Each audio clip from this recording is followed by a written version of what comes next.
Welcome to South Harmon. What is good, everybody? Welcome back. Wednesday night AMA. We are live and in the building. I hope everybody is having a fantastic week. Adam, I feel so much better than last week when we did this. I was still fighting that cold. We good now. Wine killed it. Just coming out of the vacation blues. Now we're ready, you know? Hey, listen, this is how much of a wino I've become. Okay, look at the size of this thing. All right, but first off, this is for the people wondering out there. It's a Saint Michel Chateau. Or Chateau Michel. There we go. I almost fucked that up. I'm glad I didn't have that up. I was going to correct you, but you got it. All right. What's dry Riesling? Dry Riesling, okay. Dry Riesling. For those wondering, it is not piss in there. That is dry Riesling, you know. It could be piss. It's good tasting piss. What up, J-Cap? What up, D-Walk? It's not piss. It looks like that, but that's some good shit, buddy. I look at you, you know. You're well versed in the game already early. Yeah, but it's so crazy. Next week at this time, we'll be kicking it. You know, I'll probably show up with my own bottle of wine. I don't know what the Chateau de Adam has for wine choice. You know what's crazy, Mike? You kind of said you're not really into the Reds, but I'll fuck with. Okay, or you said you weren't as into the Reds. Let me say I'm what do we call it? A neophyte, right? Like I'm new to the game, so you got to sell me on it. You know what I mean? Yeah, I get you. Well, it's because it's interesting because I haven't been drinking as much wine, which I used to, and Mike, there's plenty of Reds here to dive into that have been kind of waiting for you, if you will. So we'll let's go. We'll make use of those. We'll make use of those before we get to the Airbnb the night prior. And we'll be ready to roll when we get to the Airbnb, buddy. We might as well just go to Gervasi, get some Straight stuff. over. Yeah, get some stuff while we're there. Take it back to the house. We gotta go over there for a tasting. Yeah, see what we like. All right, I want 2 of these, 3 of these, 4 of those. Gervasi six does of them, wine. Six of them naked lady teas. Yeah, that's a shout out old school movie for you, Caddyshack. Soaking like me right now. Let's go. Up, soaking. Let's go. Listen, last time people got pissed because we didn't dive right into it. By the way, I don't know how to do this without being arrogant or sounding arrogant. We love y'all, all right? We appreciate the views, all right? But fuck y'all. It's our show. We're going to do what the fuck we want. We want to catch up and bullshit. We're going to catch up and bullshit. So eat it, all right? I'll fucking fight you. I mean, feel feisty. You know, we try to appease everybody, but at the end of the day, you know, don't tell us how to run our shit. And if you do, just don't be upset when it doesn't go your way, all right? I like it. Don't tell us how to run our shit. Adam, I see you're rocking the Rome jersey. Let's go. Rome wasn't built in a day. The Rome bounced back sophomore season, Mike. Just remember, Rome wasn't built in a day. All right. We got a lot of training camp news to get to though, so we should probably get started though. Let's dive. We starting on the thumbnail? Are we gonna start? Let's talk about these guys. I figured we'd talk about just some of the headline older players, the big names that. Right now, people might be trying to push off the information or making too much of it. So where do you stand on the back injury, the foot injury, and the other injuries that we're dealing with? So let's start with Matthew Pafford First, Matthew Pafford. For those of you, he's being held out of practice, back injury. Now you hear Matt Stafford's name and back injury, older quarterback who's also dealt with some back problems in the past. Sure. It doesn't leave you all warm and fuzzy, but I think probably the one that soothed it over for me was Peter Schrager talking, I think it was on Good Morning Football just a day or two ago, talking about the Rams feel pretty comfortable in their quarterback depth, and also Matt Stafford is probably, he's the quarterback of their team, their most important piece for their upcoming success for this season. They have no interest in rushing him onto the field if he's not feeling the greatest. Sure. So they're just taking a super ultra cautious approach with him. And I mean, the guy's been in the league for 16, 17 years at this point. Like, he knows what the fuck to do to get ready for a season. Like, you trust Matt Stafford to put himself in a good position. Like, you don't need the fucking training camp shit. He's good. Right. So that one doesn't concern me too much. How are you with Matt Stafford? You got any concern or any kind of caution red flags for you that went up? Honestly, I would say this. Certainly you don't like to hear it at this point in the year. And I think, depending on where you're reading it, it's like week 1 is still the hope and the best case scenario type thing. Here's, I think, the reality. I think Matt Stafford probably at this point in his career is likely to miss a few games at this point of his career because of the back and other things that could take place. I would say at this point, like, it's kind of not no news, but it's I'm not overly panicked, right? I think he'll end up probably just taking this time as veterans rest and be a little bit more healthy or ready to go for the season. I shouldn't say healthy. He'll be ready to get himself through the season when they decide to kind of suit him back up. I think at this point it's kind of like this guy has played so long and knows his body. Let's kind of listen to him, and he knows this offense, this situation, kind of like the back of his hand. The only thing would be him and Davante Adams as far as the rapport and chemistry, but a guy that dope at route running and this good, I'm not really worried about their chemistry becoming an issue at the start of the year, I like that you brought that up. So let me put the cart before the horse here, and I'll say, for me, this is like almost no news for me. Like, it's okay. My ears perked up when I heard it, and then looking more into it, I'm like, okay, this shit all makes sense. But let's play if it is actually significant news and this is a little bit concerning. I just referenced back to Davante Adams on Wide Receiver on the Netflix series, talking about I got to get away from fucking Jimmy G because he's going to fucking kill me. And if Matt Stafford can't go and Jimmy G's the quarterback, like, poor Davante, man. Poor Tay Adams. He's like, motherfucker. I'm right back to just getting my head taken off every time I go over the middle. This sucks. So much so, Jimmy G killed Adams' mic too. He's like, fuck it. We done. Damn it. Jimmy G messed us up again. It's again, I'm not overly concerned with Matthew Stafford. I think it's one of those things where, like, we didn't think the back issues were just completely solved at this point, did we? Like, this wasn't a one-time injury. This has kind of been something he's been dealing with and playing through, I think, for the majority of the last several years, honestly. Yeah. All right, how about the other guy? Made the thumbnail, Joe Mixon. This is like a tale of two cities, buddy, for me anyways. Well, yeah. I'll give you my opinion. You let me know what you think about his. This foot injury seems like it's a pretty serious fucking deal for him. And for a guy who's had banged up issues throughout his career, definitely on the older side, got a lot of tread taken off those running back wheels of his. When you heard about it way back in the spring, you were like, okay, that's not great, but it was a long time to go before the season. And then they signed Nick Chubb, and you're like, oh, shit, this really doesn't feel good. And then the news just progressively gets worse. It's like, still in a walking boot. You're like, still not close to coming back onto the field. Like, we're actually pretty concerned. And now you start putting all the pieces back together, from drafting Woody Marks to signing Nick Chubb to now here we are in training camp, and you got an older running back with a foot injury and a guy who's had, lower extremity problems in the past. This is fuck, man. I think I'm ready to hit the fucking eject button. I'm not one to like, hey, let me sell, before it goes to rock bottom, on any kind of negative news. Like, I'm not usually that kind of guy. I usually ride out the storms because more often than not, there's superfluous bullshit. This one feels really fucking real to me, and I'm ready to hit the eject button on every Joe Mixon. Like, give me them thirds, man. I'm ready. You take them. You take this shit before it goes to absolute zero, because it's kind of feeling like the Texas running back situation is it's going to be, please God, Nick Chubb be healthy and be fully recovered, and old Nick Chubb and Woody Marks be, something in the passing game and a legit talent. So it's feeling like Joe Mixon's cooked. Toast to me. It feels like this shit's over. Done. Yeah, I mean, I just look, Mike, and you think about how there was signs, I think, a lot of signs there could have been in the 23 season of, him seeming to slow down. And last year it's like, boom, whoa, is Joe Mixon back? Was it just a situation? Are we now into this, like, they just kind of slept on Joe Mixon? Remember, before they acquired him, he was going to get cut.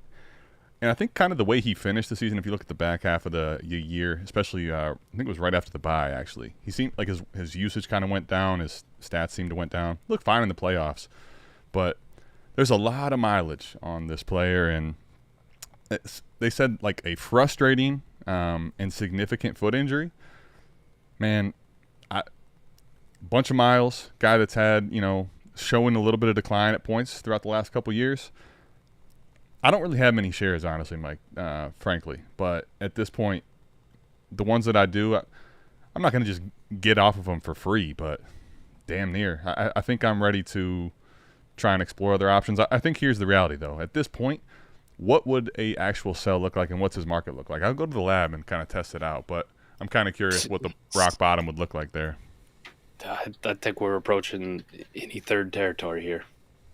I think that's where we're getting pretty fucking close, man. I can't imagine too many people are very comfortable at this point selling for, or buying for a second, I should say. The other thing that was a little bit interesting, and I guess I never got the details on it. Maybe somebody in the chat, or maybe Adam, a little bit more. But the designation that they gave him, the NFI list, the non-football injury list for this foot. Mm-hmm. Like you assume foot injury, and you're like, oh, it's something he was dealing with towards the end of the season, and then the off season, it's still not really going well. Maybe there's a Liz Frank, or plantar fasciitis, or whatever the fuck's going on with it. But to designate it as NFI, non-football injury, is like, the fuck was going on, Joe? Like, what you do to this foot? Like, what'd you do to this foot? They won't even put this as a football injury. Mm-hmm. Like, you did this shit on your own, buddy. That also kind of signals that the team also, when they do that NFI thing, you just saw with the Christian Wilkins thing, sometimes they cover up some other shit. But listen, if they have a possibility of getting out of any guaranteed money, or voiding contract years because it's not a football-related incident or injury in the case of Joe Mixon, like, it's kind of signaling the team's like, listen, you got maybe 2 weeks, 3 weeks, show us you're healthy, ready to go. If not, you're out the door, buddy. Like, we're just gonna fucking cut you, and we can void all the rest of this shit. So I thought the NFI thing was pretty interesting. Yeah, and now for the record on that, if you have a injury that takes place when you're doing football workouts but not a team-related thing, they could still classify it as that, correct? I believe so. I believe they can. Yeah, so I believe they can. It could have been one of those things like, I don't know that this necessarily means that he heard it like at the club or whatever, right? Right. He didn't Deshaun Watson it. Yeah, but I mean, at the same time, like, it is slightly noteworthy. And I think at this point, like, the running back position, someone like him, as great as he was for him last year, they'd be looking to save money if they could. We got a super flex, though. Super flex. How about super chat? A super flex on a super chat. Hopefully it's a super flex league. We'll see. If you want to tell them how to run the show, this is how. Where do you guys like to attack? Fucking guy. I love Corey. How do you attack RB1 and RB2 and QB1 and QB2 in a startup? Because it is super flex right now. Is receiver start the move? I'm still very much. We did an AMA not too long ago. I mean, it feels like it actually probably was forever ago now. But we did a startup. A few weeks back. It was before Alaska, but it wasn't that long ago. Yeah, we did a startup.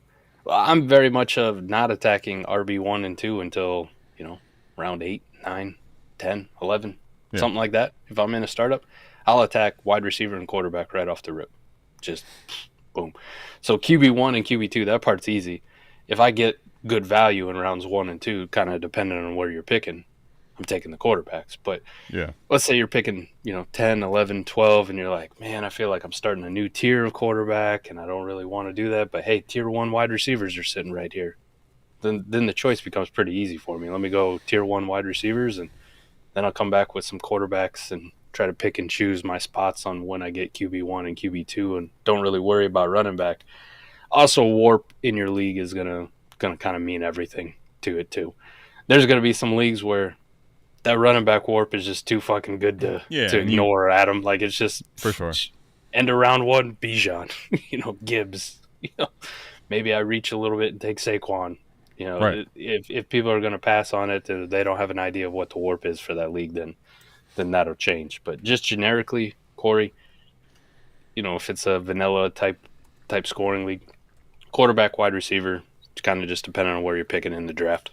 Yep, I agree. I think for me, Mike, I would say with certain caveats here and there, right? Warp will be the main caveat and the biggest caveat. Mike, but if I have a top 4 or 5 pick, I'd say even 6 right now because of where the Jalen Hurts disrespect can go. Basically, if I can get myself one of Allen, Lamar, J-Day, Jalen Hurts, I'm just going to lock that in, and we don't have to really have much of a discussion if I got the early picks, right? Let's just go ahead and do that. Done. Case signed and delivered. And then if I'm after that, I'm basically going to probably try to address and attack the elite-ish tiers of receiver. Now, this is probably the top 3 tiers for myself is the way I would rank them, right? That would be my next move. And then after that, it's kind of going to be until, like you said, maybe round 7, round 8. I'm kind of going to be trying to get the best blend of quarterbacks and wide receivers in those rounds. That's going to be the way I kind of approach it from a holistic standpoint. That would be my strategy in like a really simplified nutshell. Now, again, heavy tight end premium, warp line goes crazy, way outside of what we're used to seeing, Mike. Maybe I would be a little more interested. But large majority of leagues, that's going to be the plan, and I'm going to try to stick to it the best I can. I wholeheartedly endorse that message. Wholeheartedly endorse it, man. I think, too, like some of my favorite teams coming out of startups are done that way every single time.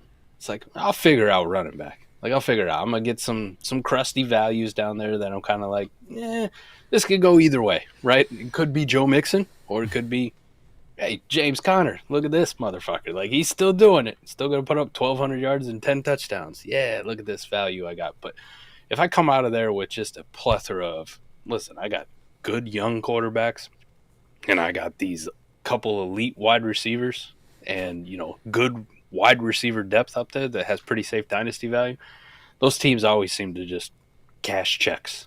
Just cash checks every single time. Maybe not in year 1, but by year 2, you're sitting there and you're like, yeah, I had pick 7. I'd pick 6, this year. I'm going to add this guy to this squad. And, I made a couple moves here and there, maybe tear down off of one of those wide receivers now, and I can pick up some more depth. You go into the following season just, oh, boy. Oh, boy, you guys are fucked. Yep. Oh, look at this. Look at this guy popping up. Well, Mike, here's the thing. Appreciate the super chat, Corey, and definitely appreciate it. 6 rings. How much longer until we talk A-Rich balling the fuck out? Let me give him the full super chat here. Balling the fuck out here in camp. Yeah. I didn't want to do it yet. I don't want to jump the gun. Yeah, I'm not trying to victory lap, but what's not needed to be victory lap. But I've seen some clips, if you will, the Twitter-ish type things. I mean, there are a couple passes to Pierce. I mean, it's what he should be doing. But let's talk about it. The haters they're getting down bad, aren't they, Adam? You know what I'm seeing? You know what I'm seeing, Mike? Is the it feels like the common day, like average dynasty enthusiast. I'm not saying everybody, but a lot of them. Maybe we all stand on something for a little bit. My God, just so quick to bait and switch everything. Like one little piece of news on Twitter can change everything like that. It's honestly kind of hard to wrap your head around, I want to say, all right, I'm not gonna take the victory laps yet, but we're feeling good, Adam. We're feeling good on. There's a couple of good. I mean, the drum beat is pretty loud and noticeable. Everything from Daniel Jones, whatever lead he had, in the springtime, and A-Rich being out with the shoulder, that fucker is evaporated, right? I've heard multiple beat reporters talk about that's fucking gone. That's long gone. Anthony Richardson's the clear best quarterback on this roster from these beat reporters. He's also stacking practices back to back. Like the tweet that came out today, Anthony Richardson had his best day again. ... Like I think he just keeps improving every single day. The haters are getting down pretty fucking bad because, listen, don't act like I forgot who the fuck you were. All right, I kept the receipts for this, not just this moment, but we're getting pretty fucking close to me. The return policy obscene. was long on this one. Okay, we're getting pretty close to me being obscene and just going on an epic tirade because I heard everything from. But, Mike, what about Trey Lance? What about this guy? What about this guy? What about Trey Lance? Yeah, exactly. Starting quarterback for the Chargers tomorrow night, Trey Lance. Let's not forget. We're getting pretty close to me yelling a lot. I mean, here's the thing. I'm not, like, going to go crazy with this because I think at the end of the day, if the guy was healthy or seemingly so and playing and practicing, like, did you guys – I guess here's my question. Did people really think that Daniel Jones was just going to go into camp and, like, beat him out relative to if he's actually out there? I don't think people thought that, or I hope you didn't think that at least. Because those are the same people that, like, how do you take him serious, Mike? How long have you been asking for him to leave New York? How long have you been saying he's a trash can out there? So The same people who were shitting on Daniel Jones all of last year, the same people who were pumping him up this offseason, which is very, very strange. It was very weird behavior. And the other reason why I don't want to get too far ahead of the skis going towards the A-Rich side is, like, go back to his rookie year, okay? One of the things, Mike, is this guy at this time of year seems to be kind of like a dominant warrior. Like, I remember all the talk in his rookie year and in previous years of, man, this dude just has the aura, has the it factor. This team is kind of rallied around him, right? So I'm not like saying now that he's, going to come out and kill it and his completion percentage is going to go way different and all this. But, Mike, I do think that he's going to, again, knock on wood here, something unforeseen, be the day one starter. And that's not the way he's been drafted or treated for months. It's a great thing for Dynasty, right? Like, I was over my skis at one point, okay, when I'm thinking about taking Anthony Richardson in the 5th round of startups this offseason. People losing their fucking minds, right? Like, what are you doing? We're almost fully back to, like, that 5th rounder being not high enough, Adam. Like, we're almost back because, listen, quarterbacks of his size, his athletic ability, who can put up those rushing numbers for fantasy football purposes, they don't fucking grow on trees, and they're a very rare thing. If A-Rich continues this trend throughout training camp, and there's no doubt in the mind that he's the Colts starting quarterback this year, right? And let's just say he has a pretty decent start to the season. Doesn't have to be obscene. Doesn't have to be Josh Allen resurrection in his 3rd year, which is kind of interesting, just pointing that out. It doesn't have to be that kind of resurrection, but you get anything remotely close, like you get anything 75, 80% of what Josh Allen did in his 3rd season, that elevation, that 5th rounder is going to be like the biggest fucking value you had all offseason in Dynasty startups because the payoff is ridiculously massive. And right or wrong, for whatever reason, from here until the end of fucking time, this is the guy, this one right here. This is the type of player that I'm going to risk it all for every single time. Every single time. For every Trey Lance, for every fucking Trey Lance, there's a Jalen Hurts, baby. Hey, this might be the next one. Mike, can I gotta ask, which one of you guys are, who is it of y'all that did this? Sam Darnold, 6 picks ahead in ADP of A-Rich. What? Oh my God! Which one of you guys is responsible for this? Go ahead. Right now is just an honest. This is an honest show. This is an honest. It's a safe space. Mike, raise your hand in the chat if you've been drafting Sam Darnold ahead of A-Rich right now. It's okay. A-Rich is still on keep trade cut behind Jalen Milroe, Geno Smith, Sam Darnold, Tua, Jackson Dart. Like, okay. Jake with the $1 super chat, just throwing hundreds all over the screen, and I love it. Appreciate you, Jake. He says $1 to talk 1 minute about the Panthers. Put it on the clock. Done. We got to get. You know what, Mike? That reminds me. Now we definitely need to get a clock for this type of thing. Go ahead. 60 Bryce seconds. Bryce Young been dealing. Tet out there balling. Like, I just see clips left and right of Tet doing his thing. Just doing his thing. That was going to be what I said. Oh, yeah. And then you got Ocho Stinko out there. Listen, Chad, I love you, buddy. I love you, but you chill on the Panthers have the best wide receiver core in all of football. Come on, man. Let's not go that far. But listen, I haven't heard a bad word about a Panthers wide receiver yet this offseason. So that means guys like Jake in the building. No one say a negative word ever. They have not said a negative word about. So maybe Ocho Stinko's on to something here, Liz. I think he's over his fucking skis on this one. But I mean, for them to have the best receiving core in the NFL would I think by default mean Tet has to be the best receiver in the league.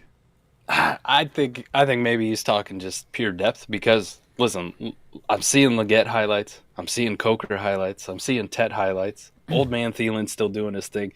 And Jimmy Horn fucking Jr., man. There's 5. Jimmy Horn Jr. has been labeled uncoverable.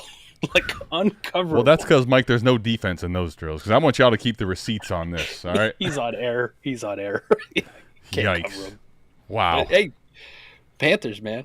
Panthers, baby. The one thing I wanted to talk about is, like, I haven't really seen a lot of news, positive or, like, any type running of back running back news and running back Nope. like breakaways or who's kind of looking the best or which one's disappointing. Like because that's what I'm looking for more than anything is a little bit of this ambiguous backfield that feels that way. Like here's the way I would put it. Last year, you could check the receipts. I had plenty of misses.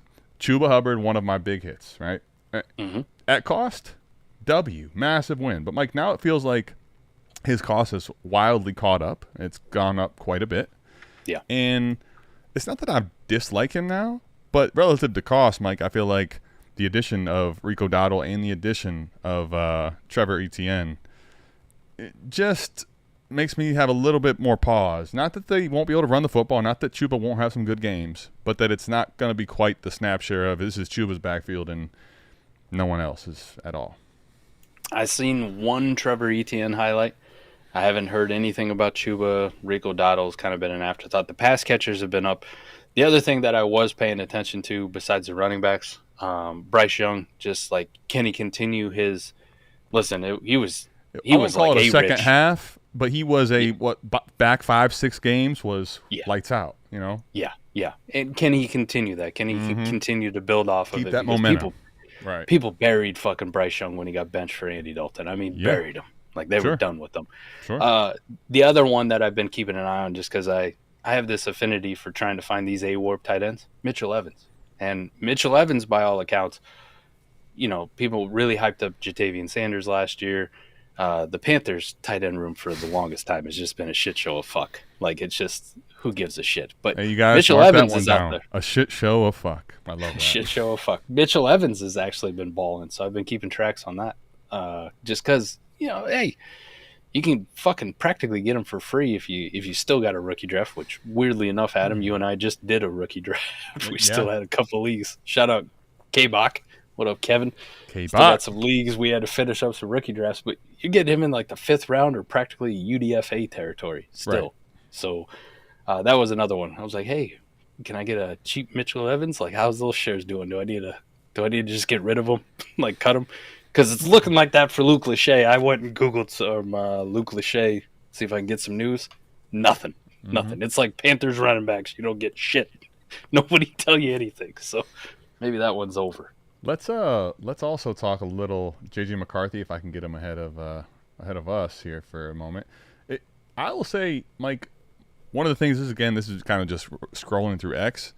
I kind of find it amazing how it's almost like in politics, like you either get one side of the news or the other side of the news. Like everything I see is either so egregiously pro JJ McCarthy or like so egregiously negative.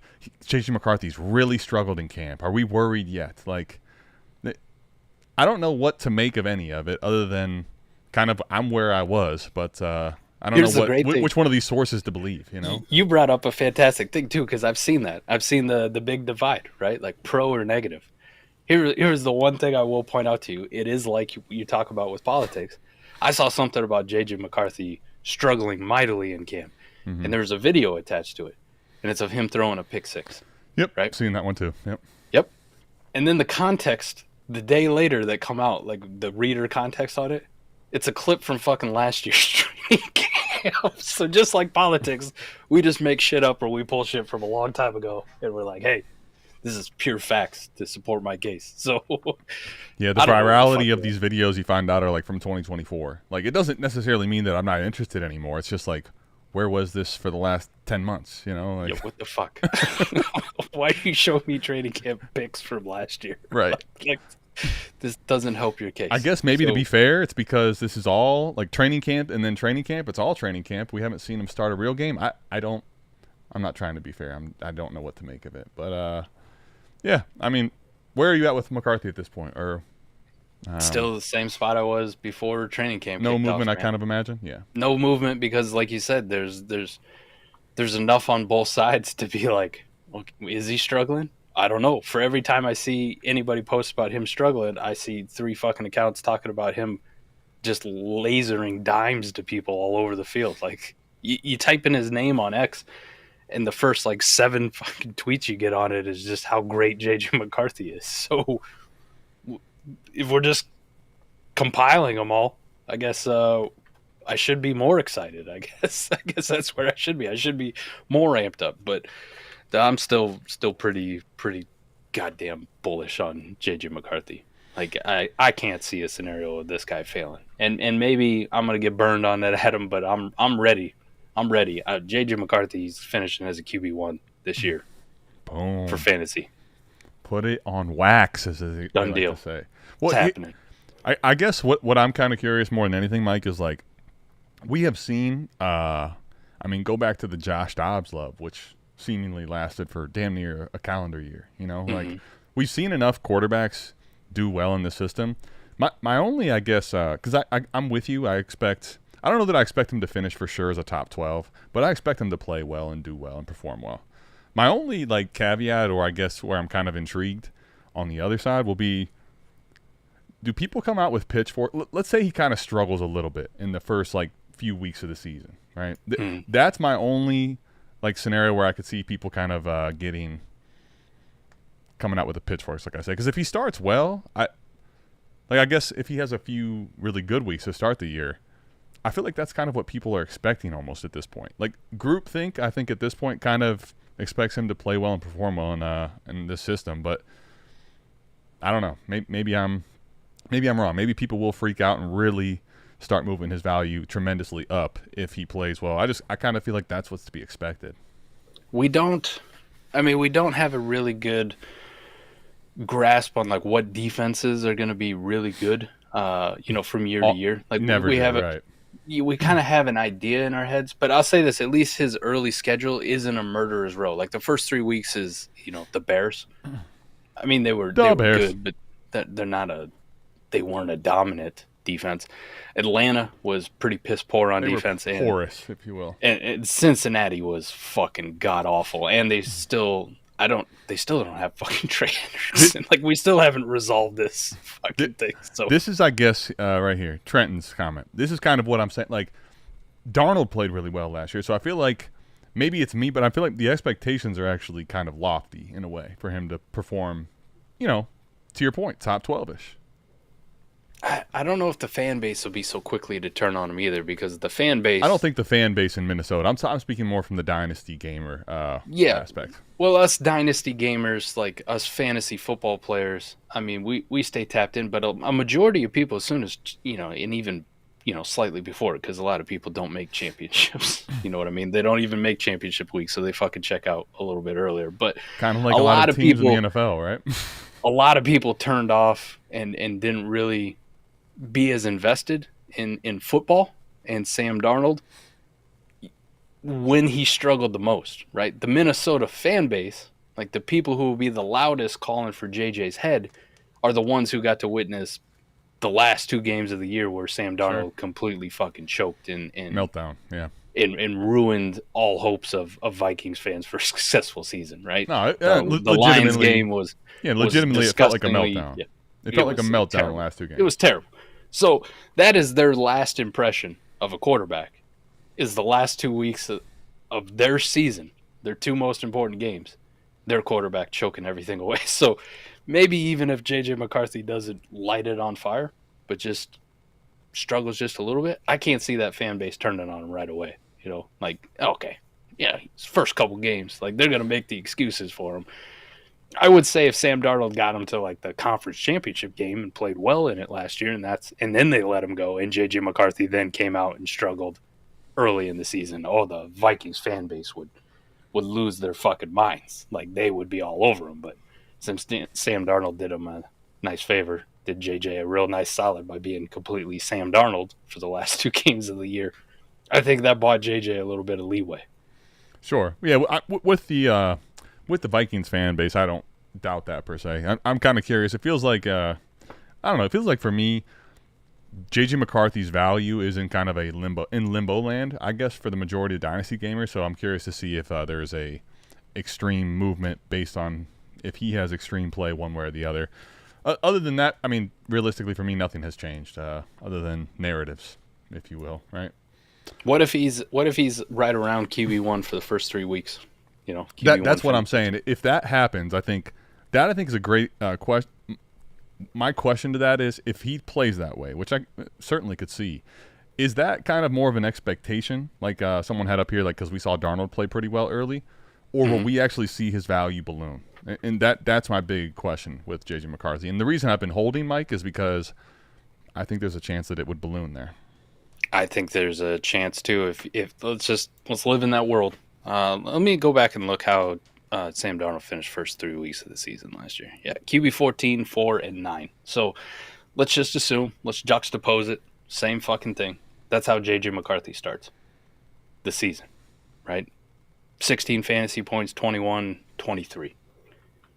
If McCarthy came out and did that the first 3 weeks of the year, Adam, I think because we saw it with Sam Darnold, we saw it with Josh Dobbs, we saw it with Nick Mullins, we've seen this offense with these weapons make fantasy quarterbacks really relevant. And if J.J. McCarthy does that and adds some rushing on the ground, right? Like, he doesn't have to throw for the same amount of yards, but say he adds 40 yards rushing and maybe scores a couple rushing touchdowns in those first 3 weeks. With his athleticism, he can definitely do that. If he does that with his age, Adam, I think there is a pretty big balloon in dynasty value scenario. And I would venture to say that if you were to do a startup after week 3 in that scenario, J.J. McCarthy's locked into the second round of a startup pick at that point. That much of a movement? Wow. That much of a movement. You're talking about somebody who's going to be wow. You're talking about somebody who would be at QB 8, QB 7 off the board. I mean, because you're so you think in 3 weeks people would move from him at quarterback 18 roughly in startups to like Herbert territory? Look how fast, as soon as Drake May started doing what he did last year, which wasn't even to this level, but because of that athleticism and the youth, and you're like, okay, we can see it. We can see this is, the next coming of Justin Herbert, how fast he rocketed up in dynasty value. I think J.J. McCarthy would be on the very similar trajectory. And he's already starting from a better spot than Drake May was. Okay. I mean, I'm not saying you're wrong. I'm just, I don't know. I don't actually know for sure. It feels like a lot of movement pretty quick. But let me just ask you then, do you think he would pass then? Let's just go by name. Kyler Murray, he'd go ahead of him? Yeah. Ahead of Bo Nix? Ahead of C.J. Stroud? I could see the Stroud thing. Bo Nix would be a tough one unless Bo Nix really struggled early. Yeah, struggled. But I could see the Stroud thing, like especially if we get Stroud from last year, like it wasn't good. And if Stroud continues what he did last year, like people are like, "Fuck, we're done with Stroud. Like we're good. Yeah, I mean, because I kind of agree. I guess I agree with you in sentiment. It feels like the second round feels like. Honestly, I was going to say the third, and I feel like the second and third, although it doesn't feel like a lot, it seems like a tough argument. I would say I could certainly see the second round if we're talking like maybe 6 weeks in, but just some of the names there is like, because he'd have to pass Bo Nix, he'd have to be right on the heels or pass Drake May, London, Nico, Herbert. So, but let's call it whatever, early third. I could see totally a scenario where he's a top 30 player if he starts really hot. I could definitely see that for sure. Yep. So, as opposed to arguing the semantics, let's just the semantics. Let's get rid of the 6-pick nonsense here.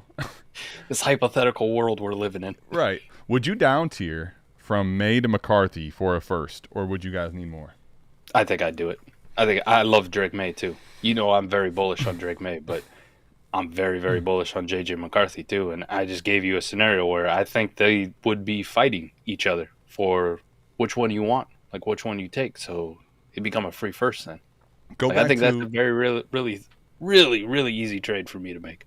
Go back to what I was saying earlier in this video, talking about basic startup strategy, and this is an easy one for me. And the reasons why is, Mike, I want to get the elite quarterbacks early, then I want to get the elite, top 8, 10 receivers, and then I'm kind of going back and forth between the values, wide receiver and quarterback from that point on, because of this exact reason. To me, Drake May and J.J. McCarthy, they kind of honestly fall into the same category, tier of an idea of what a QB can be. And, Mike, you're looking at using a second-round startup pick on Drake May versus a fourth- or fifth-round startup pick on J.J. McCarthy. To me, this is not even a question. This is I'll take the first, find what I'm going to do with that, and still have a quarterback that gives me, honestly a similar idea. He holds exactly the same idea as what Drake May does. It's not like you're asking me to go down to Goff or to Dak or something like that makes me very inflexible. I'm not saying I wouldn't do that, but there's a totally different conversation there, right? This allows me to still stay young, flexible, with a talented young quarterback drafted, inside the top 11, wasn't it, right? So this one's easy. Yeah. Honestly, format is irrelevant, personally. It is. It is. One quarterback, don't care. 10 team, don't care. 12 team, 14 team, it doesn't matter. It's literally irrelevant. I think the tiers are already close enough for me as it goes. And, anytime I'm right there on a, damn, like this tier's almost blending with the next tier as far as how I rank these guys. And somebody's like, here, I'll give you a first too. Okay. That was easy. I'm going to take that 100 times out of 100. Yep. Okay, so... then I take J.J. McCarthy and I down tier to Anthony Richardson and pick up another first. Talking about uncomfortability. Drake made a rich. Drake made a rich. May and JJ are close in tier, but New England shouldn't be so good, so May will be passing more, running for his life, and will have a better year. But Dynasty overall, they can be around the same. Yeah, I mean, Dennis, here's the thing, right? If you told me right now that Drake May would finish ahead of JJ McCarthy for the season, I wouldn't even fight you. I could see that, certainly. But I really more so with the idea with the tier down and grab the first, which is the simplest way to tier down, right? It's like it's in the elementary form. The whole idea is that I think there is a scenario in a world where their dynasty value is extremely similar within the coming year or two. Their future outlook is extremely similar. And ultimately, that year to year, these guys should have an opportunity to produce similar stats. So even if J.J. McCarthy, let's say, finishes not quite as good as Drake May, but it's in a reasonable striking distance, I want the first, and I want J.J. McCarthy. I'm with you, man. I'm with you. That one seemed pretty easy to me. Hawk has a top 5 season with J.J. McCarthy, yes or no? Oh, I could believe that. I've been drafting Hawk or been preaching the fact that his keep trade cut and startup ADP doesn't match his actual potential, because I think this guy has tight end number 1 overall upside. Really do, being fully healthy now. This offense, we don't even know if there's going to be, and if there is, what the Jordan Addison fallout is, suspension, right? But I think even if Addison's there fully for the year, I think Hawk's still the number 2 option on this fucking team in this passing game. And you got a young quarterback in J.J. McCarthy, where if you want to look at history, J.J. McCarthy is the one who made Colston Loveland's best fucking year was with J.J. McCarthy. He favored the shit out of him. Part of that is because Michigan didn't really have dynamic outside wide receivers that were really worth a fuck. But we always know young quarterbacks tend to just lean on their tight ends as much as humanly possible. Like, they're just like, hey, where you at? Right? They're big athletic targets, and he went to tight end U, so there's another one. Can I say water is wet? I mean, this isn't shade at hillbillies, but the fact that he's going where he's going just doesn't make sense. Literally in Hawkinson's career, if he's played 15 games or more, he's simply a top 5 tight end. Simply. He's tight end 4 in 23, tight end 2 in 22, tight end 5 in 2020. For those counting, those are top 5 seasons, some way, shape, or form. And somehow, Mike, that feels good. Coming off of a serious knee injury and not playing the full year, that tight end 34 last year has people just shitting their pants, Weird. Don't know why. Yeah. Water's wet. Top 5 tight end. Let's go. Yeah. I honestly, Mike, if I was betting, I would be betting heavily that a top 5 season's coming for him. You're not going to see me dressed up in all Iowa gear tonight. Talk bad about a Hawkeye. It ain't happening. Don't forget Addison getting suspended, potentially. That's potentially, for sure. DLC has a super chat, though. DLC, would you give up A.J. Brown and Mike Evans on a contender for Pickens, a 27 first and a 27 second, in a 12-team superflex where we're starting 10? Not a fucking chance. I would not. And I can break it down as to why, but Mike, if you want to start, please feel free. Definitely. So this one's easy. This one's easy for me to break it down. Evans and Pickens could be a wash, right? I really like George Pickens as the number 2 in there. I think you and I have talked about it. I know Fizz and I have really talked about it. And Fizz is the Cowboys fan, and even I'm out there like glazing George Pickens. I love the situation for him. But him and Evans might as well be a wash for me as a contender. I would lean Pickens because I feel like you're more flexible, but Yeah. it's similar enough in cost. I'm agreeing with Yep. you where their value are. Which leaves A.J. Brown for just the 27 first and second. And as a contender, listen, is it pertinent to trade older wide receivers like those 28-plus guys and get first and seconds out of it? Yeah. Yes. A.J. Brown can also put up elite fantasy numbers, even in a low-volume passing offense. Like, he was fucking elite at times last year. Like, elite, and this was one of the least passing offenses there was. If that changes at all, if that changes even more to, like, hey, we got to throw the ball, people are really keying on Saquon Barkley, all out the Super Bowl, where the Chiefs were like, listen, we ain't letting Saquon beat us. We're going to make Jalen Hurts and these wide receivers beat us, which they emphatically did. Mike, you if more teams go to that you got to give them model. credit. God bless their hearts. They said Saquon ain't going to be what beat us, and damn it, they did that. You know, They went down with the fucking ship. I don't, as for a 2 contender, weeks they prepped for it, and they did a hell of a job. I don't want to trade away a potential 2025 top 5 wide receiver production for just a 27 first and second at this point in the year. I don't. I'd rather keep that shit on my team. There's no fucking way I would do this. So you kind of looked at it the way I was going to and break it down. Here's what I will say. There's 2 scenarios where I would take your side. One, if you move that second to a first. I would move A.J. Brown on a contender for 2 firsts. I would not do it for a first and a second, right? There you go. I'm with you. And then the other caveat would be this 27 first has absolutely etched in stone on it top 3 team. Like, I'm betting against an absolute dog shit team. Like, we're talking is locked. They are locked into a top 3 or 4 pick. Those are the scenarios. Like, if I'm getting their first and their second, okay, I could probably make that move. Oh, and part of the reason I say that, I'd be willing to take that risk on, is because you do still have a nice staple, right? You do still have Puka, Amon-Ra, and Neighbors, and then Tyreek, and then Pickens. So you still have a very good receiver room. But, again, I would have to know that that's a very early pick, and I'd have to, like, be very confident in that, or I'd have to move that other second to a first. You do those things, I'm in. Otherwise, no. A.J. Brown's value is still going to be picking some value up, honestly, for the next several months. So I don't need to do this right now. I would love to swap Evans for Pickens, for the record, but I'm not doing it for this. Yeah. I'm with you. Full stop. Is Buddy blind? What's with the shade? This is it's a family-friendly show. He's not blind. He can see. Although sometimes we question it, Sometimes we question it, but yeah, he can see.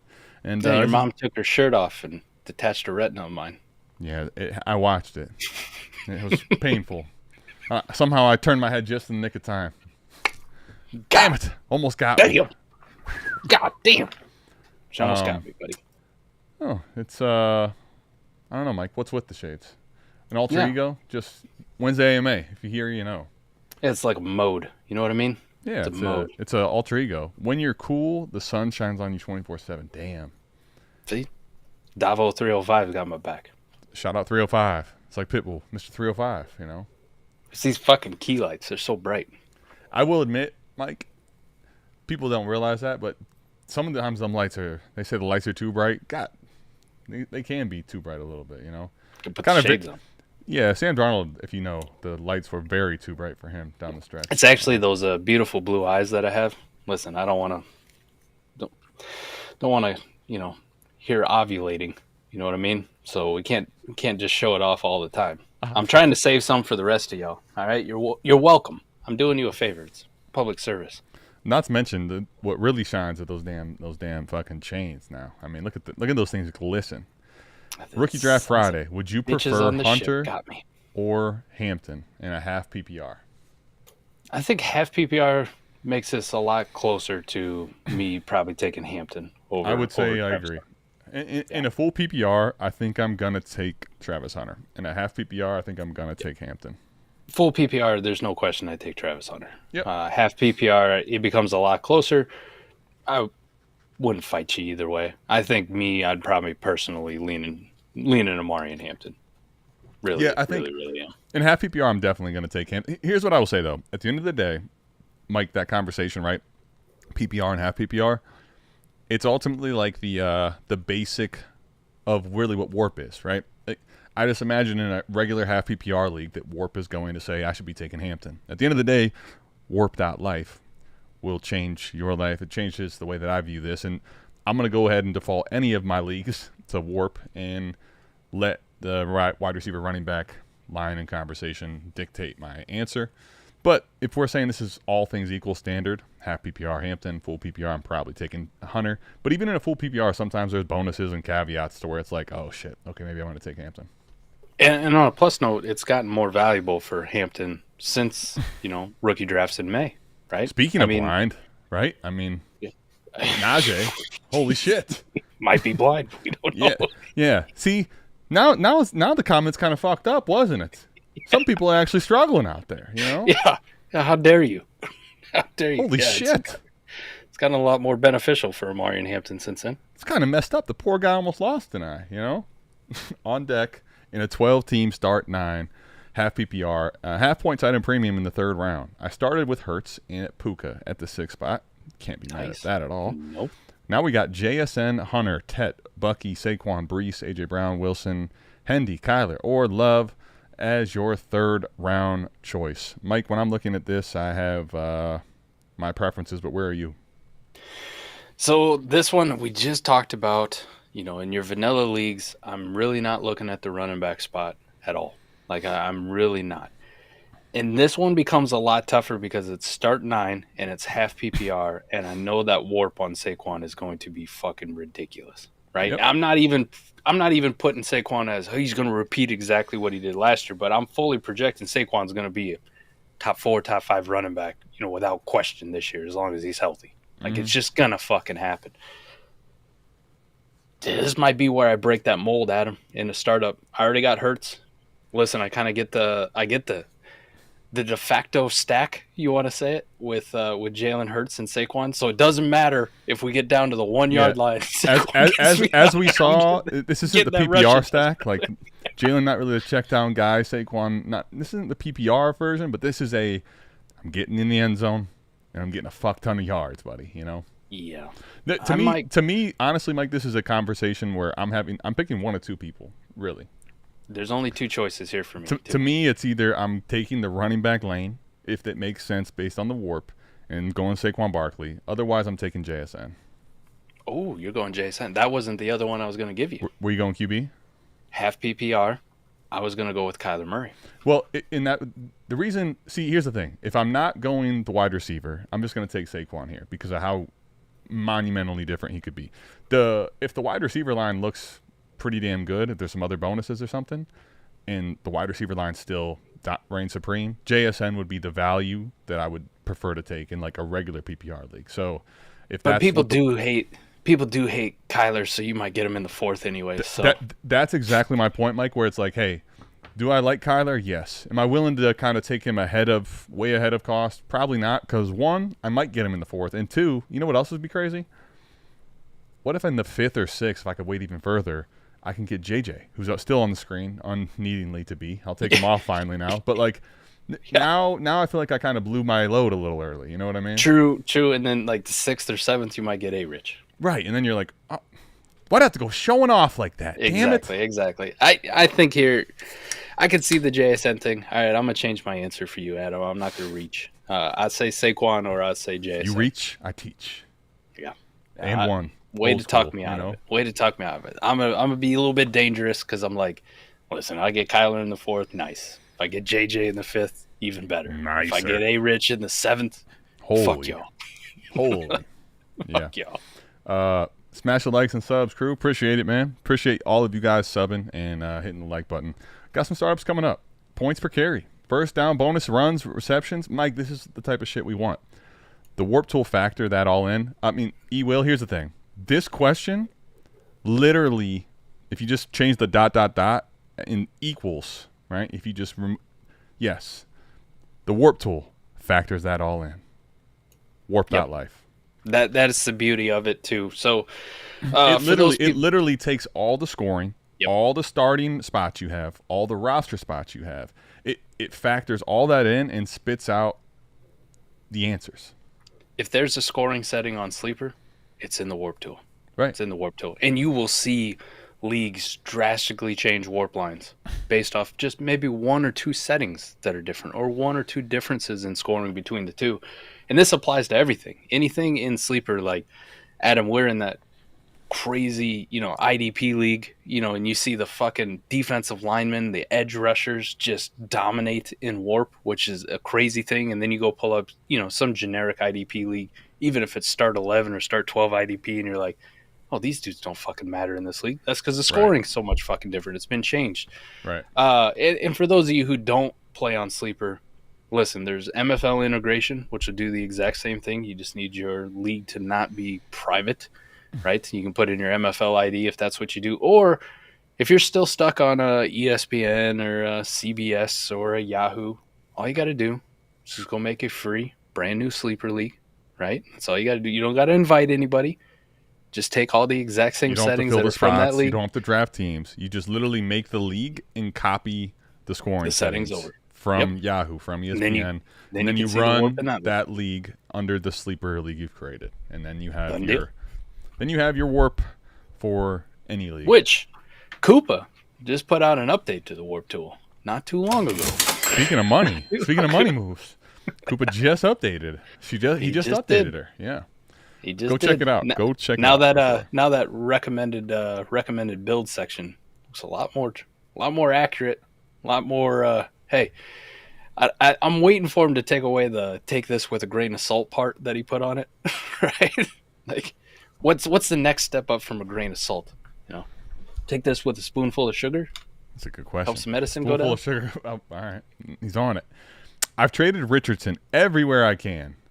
Where do you think he finishes in scoring and value after this year if he starts the majority of games? So if we're gonna say like majority of games, we're gonna talk like 14. 14 feel like majority of the game. No, he misses 3. Sure. Misses 3.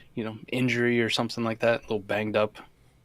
Maybe he has a down game and they decide they want to go to see what Daniel Jones has for a game, and he sucks too, so they go back to Anthony Richardson. Maybe let's say 14. If he did 14 games, Adam, I'm thinking he finishes. I'm gonna go QB 14. It's like they match being up. Conservative. Yeah. I'm being conservative. QB 14. I'm trying to think here. So here, Mike. Here, can I give you an interesting one? All right. I'm gonna go and think about 2023, and the reason is, Mike, that year he played a shorter amount of games, and I just wanted to see, Mike, do you know what he was in points per game in standard scoring in 2023? 18. Tied quarterback 12 with Justin Fields and Patrick Mahomes. Oh. This is per Fantasy Pros. 2024. What I want to do, Mike, is just give you a, let's just take a look at how it was in both seasons. Last year, if you include the entire season, games that he, got hurt and left early, he was quarterback 19 on a points per game basis for Fantasy Pro. So, Mike, the middle of that is like 15, right? So you said quarterback 14. I think he's going to be a high-end quarterback 2. Like, to me, in a points per game scenario, if he plays, he's a high-end quarterback 2 is the way I kind of view it. Now, listen, if he played like last year, he's a middling quarterback 2. But I feel like last year was a pretty rough scenario, and I'm willing to bet that it would be a little better this year. Just my personal opinion. I'm saying QB 14 conservatively, right? Because he has top 5 upside. Sorry. Sure. Not sorry. But he has top 5 upside.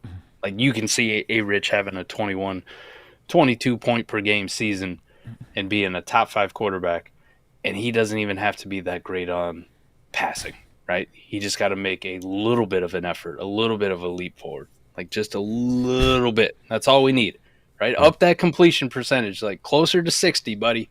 If he can get closer to 60 and he's throwing for like 200 yards a game, he's giving you 50 and the potential of 1 rushing touchdown every single fucking game on the ground, if not a fuck ton more. Like, he's going to have multiple 2 touchdown on the ground type games and, 60, 70, 80 yards rushing on the ground to go along with 200 yards passing and a passing touchdown. That should get you into 21, 22 fantasy points per game like that. And all of a sudden you're in top 5 territory. But so being conservatively at 14, listen, if I got 14 out of him, still a win, still one from where his value is. And I think it's a really reasonable ask. Really, really reasonable.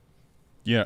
I was just looking through over the last 2 years. Mike, he played 4 games in his rookie season, 2023, 2024. I believe he played more, although he was benched. He's at a total of 4 top 4 finishes. Amidst, Mike, last year, you just think of last year as like complete destruction, horrible season. Still, even last year gave you 2 top 4 finishes at the position. So here's one I don't think you can argue the boom, really.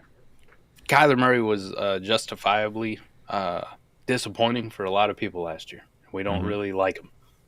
Kyler Murray was still a top 12 quarterback in points per game, put up 18 fantasy points. Yeah. On a bad season because of his rushing. And Rich's rushing is better than Kyler's.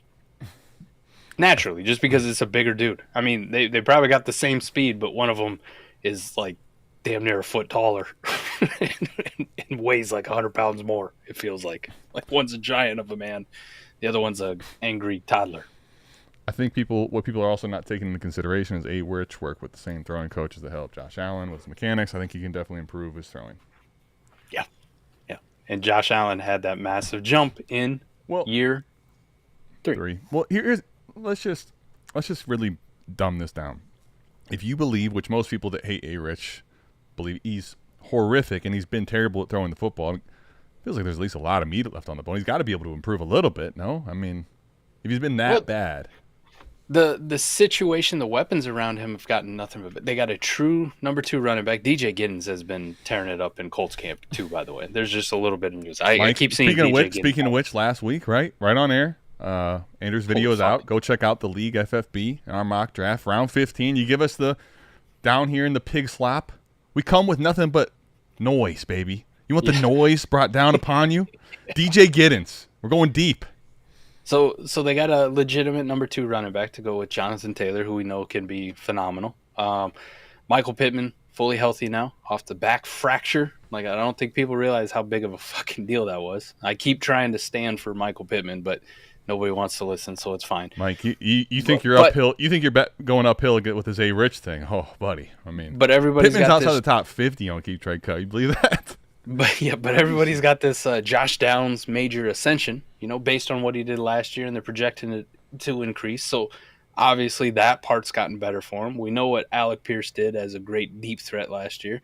And then, like, people still love Tyler Warren. Like, I haven't heard negative things out of Colts camp about Tyler Warren. I've actually heard a lot of positive things about Tyler Warren out of there. So his situation around him got better.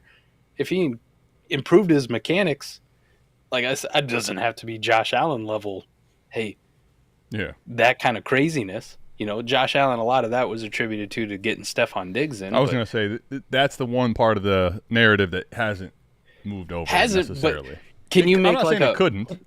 Can you make a poor man's case of Stephon Diggs going to Buffalo as the rest of Anthony Richardson's weapons in Indianapolis improving? With Tyler Warren, Giddens, Josh Downs' ascension, Michael Pittman being fully healthy. I'm not saying he still couldn't ball out with the situation. It's just it felt like the Bills had no weapons, and then it was like, oh, Diggs, right? Like, yeah, it's not an apples to apples comparison, but apples to oranges here, Mike. Absolutely, I could get on board the with pre-Diggs Bills feel a lot like the right now Bills weapons, where you're like, who the fuck are these guys? Oof, that's who the fuck are these guys? David Sharkey wants to know. This is a 12-team Superflex start 9. Would you give Garrett Wilson a couple of seconds and thirds in your 26 first, or a 26, I shouldn't say a 26 first, to get Jay Jets? No. Start 9, I want to consolidate. I want to consolidate to the superstars, just not at the price of a very good wide receiver in his own right and Garrett Wilson. A first, a couple seconds, and a couple thirds. That's a lot of fucking liquidity to give up to up tier. Here's what I will say. In a start 9, warp dependent, I think I will do this. Now, here's the caveats. These cannot be picks that are early, and your team better be able to afford this. Like, I better be looking at, I don't want to say a complete goon squad, Mike, but honestly, yes. Like, this is a move that I'd be willing to make in those scenarios, just because I feel like I can recoup thirds. Seconds are a little bit different. One first, I'm on board with that. As much as I love Garrett Wilson, Justin Jefferson seems to be like, this feels cheap, honestly, for Jefferson in a start 9. Now, if this wasn't start 9, like if this start 11, nah, you can piss off. And I love Jefferson, but you can piss off. Start 9 would be probably the one scenario where I'd be willing to consolidate for this, because it feels a little bit cheap. But again, this would be kind of dependent on you having the team to make this luxury move, I would say, personally. I just can't get out of the tear down mode. I just can't. Even in start 9, I just can't. I respect it. Just can't. Like, I'm not crazy about Garrett Wilson like a lot of people are. Right? And here's the thing, I kind of am. I'm a little bit nutso, you know? You're a little nutso on Garrett Wilson, and I'm even sitting here going like, fucking G-Dub's good enough, man. Give me them firsts and them seconds and them thirds. Like, I'm just gonna take all this. Like, don't get it twisted. I'm not saying there's not a scenario where you could 4D chest those seconds and that first into a big time W, but just in a generic economy of a full PPR start 9, like, this feels like it's typically too cheap to grab a Justin Jefferson. But the big kicker is going to be how Garrett Wilson finishes, Mike. Like, if Garrett Wilson is able to put together a top 12 season like we saw last year, yeah, this could be dicey. You know, this could really be dicey. Yeah, I think I'm good. I can't do this shit. I can't bring myself to it, Adam. Can't get out of the mode. He's got a squad though. I'm in. Sign me the fuck up. Let's go fucking balls deep in this thing. He's got a squad. All of a sudden, if you have Lamb, Amon-Ra, and BTJ already, like, see, this is the thing. If I have that type of a squad, Mike, I'll lean into it, because it's also like, it's hard to grab Justin Jefferson in these leagues when you're not seemingly giving up a ton. It feels like the only thing I will say. Go ahead. Now, the only thing I will say, he did put more context. He's got Dak and Bijan, Kyler. Genti, and Jacobs. That's good, but he's got Dak and Kyler as his quarterbacks. Now, my question would be, would Dak, a first, those 2 seconds, those 2/3, what kind of quarterback can I get into with that package in a start 9? Because I'm telling you, in a start 9, those super flex quarterbacks run that fucking league. Like, yeah, they run that fucking league. If that gets you Lamar or Allen or Hurts. J-Day or Hurts, fine. I would prefer to go that way too. But yeah, assuming my only caveat. Assuming those don't exist, David, because Mike, can I tell you the reason is? I'm with you. I agree with Mike's point wholeheartedly. But Mike, basically, if it's not those guys, the next best asset is essentially Jefferson and chasing those guys. So yes, yeah. If to Mike's point, if you wanted to shop that out and it exists, I would agree. But outside of that, that would be my load first me preference. up. Load me up. Can I get into the elite tier of quarterbacks? Can I upgrade Dak into that? Hey, is this a? Where you guys seen this before? I love this. I feel like he's trolling, as they like to say, but I don't actually know. I just wanted a league where I'm Ray Charles. Mike, you know what? Hold on. Let me give the first question first. So this is redraft, 12 teams, start 10. 2 quarterback, not super flex, 2 tight end. Here's a real question. Do you think this is Ashley or Michael? And same time. Yes, I guess would be the best way to say that. +1 for receiving first down, 6 points for passing touchdown. Absolutely juiced scoring. Absolutely juiced, Mike. Absolutely. If you were to guess without looking at WARP, kicking in, man. I just missed. I was about to say, Mike is when that comment comes across the screen and Mike gets to giggling, I know this fucking Vino is in peak form right now, and I love it. See, you know what's crazy? Got my buddy back. He's back on AMA, ready to go, juiced up. Speaking of absolutely juiced, if you were to guess without looking at WARP, when should first wide receiver go? So, Mike, 12 teams start 10, 2 quarterback. I mean, super flex There's mindset though. Yep. Half point per carry, and it's +1 for receiving first down. Like +1 for receiving first down is crazy. That seemingly moves the receivers up a lot, in my opinion. It does. Because 6 points per passing touchdown feels not that different from what I'm used to playing anyway. Yeah, but the half point per The carry. half point per. I'm not saying the running backs don't move up too, but the half The point per carry quarterback- does move up the elite quarterbacks, right? The elite quarterbacks on the half point per carry and the 6-point passing touchdown sends those fucking guys to the moon. But the thing, I guess the reason I say that aren't those two truly those guys are already at the moon, really. You know what I mean? Like they're already 1, 2, 3, and 4. They should still be that here. I agree. Well, without looking at Warp, I'm interested. I'm not gonna look at Warp, but I'm interested to see we don't how many. actually have the league, I don't think, which is awesome. I'm trying to find it. Who led the league last year in receiving first downs? Because I just want to frame a reference for how many actual first downs. Beautiful. Let's hear this. This is going to be interesting because I don't actually know, but I have a feeling it's more than I give me would've this guessed. fucking stat here. Even Stat News doesn't know this. Oh no! Like they're hiding this information.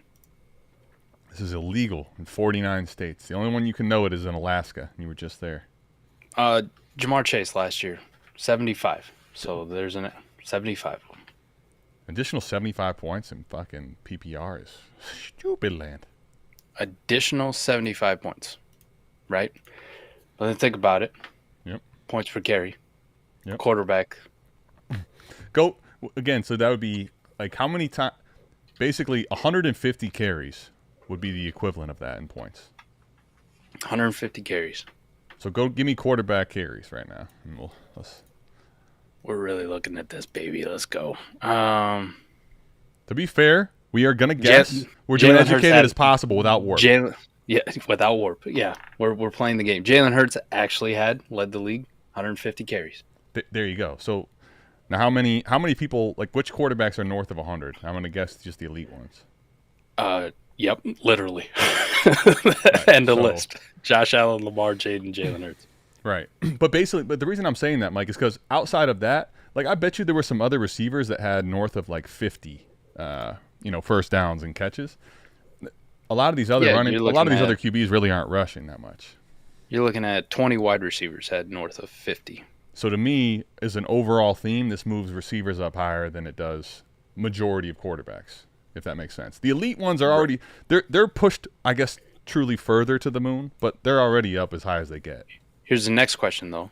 Okay. How about the running elite backs? running backs? Yeah. The elite running backs, because you're looking at 345 rushes for Saquon, 325 for Henry. Mm-hmm. He's not going to be in that conversation of going off the board even. I don't give a fuck what it was before Chase and Jefferson and Lamb and Neighbors and all those guys. But how about Bijan, 304? No, I mean, listen, Mike, in redraft, I think you absolutely could move those running backs ahead of the great receivers. 100%. Yeah. So if I'm looking at it, then I would say 4 quarterbacks. What do you want to go? 3, 4? I would say 4 running backs. 4 or 5. Like I think Gibbs, I think Bijan, I think probably even Genty and Saquon. Yep. Okay. So that makes the first wide receiver. Like I'm probably not taking the first wide receiver, Chase, or whoever your 9. wide receiver 1 for 9, right? 10. It doesn't seem that sexy now that we actually walk through it. Like I guess points for here's carry the thing. changed a fuck ton. The quarterbacks don't change really, honestly. They stay at the top. The running backs I think get pushed, and then I think outside of having those elite running backs, for me, is now the wide receiver list became just a little bit deeper in that top part. Yeah, because I'm with you. After you get outside of Saquon, you get outside of. I mean, we're talking redraft, so I guess technically you could put Derrick Henry up there if you wanted to. Yeah, no, you could put Henry in there. You could put some other names in there that are truly dominant last year. But I'm with you. Saquon, Gibbs, Bijan, Genty. Those 4 for me. And I think Henry, Maybe, possibly. But after that, I'm with you. Instead of trying to choose between, Kyron and Jonathan Taylor and Jacobs and, Achane. whoever, Achane, like whoever else you want to insert in there, I think the wide receiver, then it becomes like, we're talking a list of 15 wide receivers that I want to draft next off the fucking board before I even think about going to another position. No, Trenton, it's not 1 quarterback. It's 2 quarterback, actually. Yeah.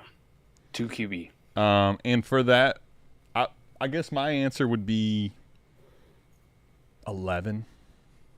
10 or 11. Like, Ashley and Michael, or either or. And he said 100% it's Michael. It's absolutely Michael. All right, so Ashley, if you could, answer that for us.